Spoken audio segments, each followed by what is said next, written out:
Hi! Hello mga kaputrip! Magluluto naman tayo ngayon ng crispy bituka na manok or isaw ng manok. Chicken intestine kung sa English. Yun! So, nakabili na po tayo sa palengke na linis na, pero dinoble linis na rin po natin to.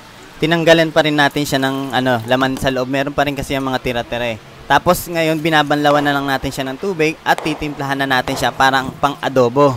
Kaya nilagyan na natin siya ng soy sauce at vinegar. At lalagyan din po natin siya ng bay leaves or dahon ng laurel, pati pamintang durog po. Yan. Lagyan lang natin lahat at hahaluin lang natin ito ng mabuti. Pagkatapos nito, lalagyan naman natin siya ng tubig. At ang dami ng tubig niya hanggang dito lang sa ibabaw ng karne natin. At huwag niyo pala kalimutan, lalagyan din pala natin siya ng bawang. Yan. Takpan lang natin at papakuluan na po natin ito. At lulutuin lang natin siya for 45 minutes to 1 hour hanggang sa lumambot itong bituka ng manok natin. Pagkatapos na ito, pwede na natin siya hanguin. I-separate na po natin itong pinakalaman niya. Tapos itong tubig na pinaglutuan natin, pwede niya na po itapon yan. At pagka nahangon na natin lahat ng bituka ng manok, hayaan lang po muna natin yan lumamig. At habang hinihintay natin lumamig yon, magre-ready na tayo ng flour mixture natin. Lagyan lang natin ng harina, black pepper, paprika, cornstarch, at ang huli ay isang pack ng breading mix, yung garlic flavor para mas masarap. Tapos kayo na bahala kung anong brand yung ginagamit nyo. Okay, so nailagay na natin lahat. Hahaluin lang po natin itong mabuti. Yan. Tapos habang nahalo nyo to, magpainit na rin pala kayo ng mantika na pagpipirituhan natin ng bituka na manok natin. At pagka goods na lahat, pwede na natin ilagay itong bituka na manok natin dito sa flour mixture natin. Tapos alog-alogin nyo lang ng konti bago nyo ilagay sa mainit na mantika. Yan. Tapos lutuin nyo lang sa medium heat at mga 4 to 6 minutes. Depende yan sa dami ng isasalang nyo kada batch. Tapos bantayin nyo na lang din mabuti hanggang maging golden brown and crispy.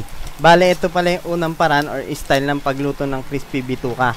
Makikita nyo kasi sa labas yan iba-iba yung luto ng crispy bituka ng manok. Ito kadalasan ito makikita nyo yung mga nasa cup. Ganito lang, binabalot lang siya ng harina. Tapos ipiprito lang sa mantika hanggang sa maging crispy katulad po nito. Yun! At ito naman yung pangalawang paraan. Ang gagawin lang naman is lalagyan lang po ng itlog. Yan, tas hahaluin lang na mabuti. Pwede nyo rin lagyan na ng paminta or bechin habang hinahalo. Yan. Gato yung makikita nyo naman sa mga tindahan ng mga pulutan naman. Yung mga nasa styro. Ganto naman yung ginagawa nila. Para sa akin, mas gusto ko yung gantong luto. Mas masarap. Medyo mas matagal lang ng konti yung pagluto dun sa kanina. Yan. Ganun lang po.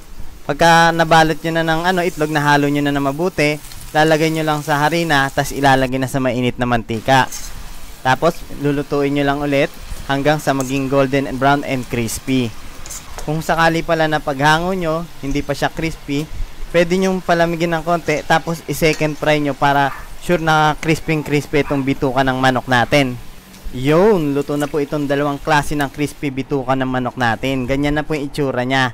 Yan, ito po yung mas gusto ko, mas nasasarapan ako dyan. Tapos yung isa, yan, harina lang. Yan, ganyan naman po yung itsura niya. Yan, madali lang po lutuin, di ba po? At siguradong masarap at crispy ito. So, paano? Kita-kits na lang po ulit tayo sa susunod na video natin. Maraming salamat po sa panonood. Tara, kain tayo!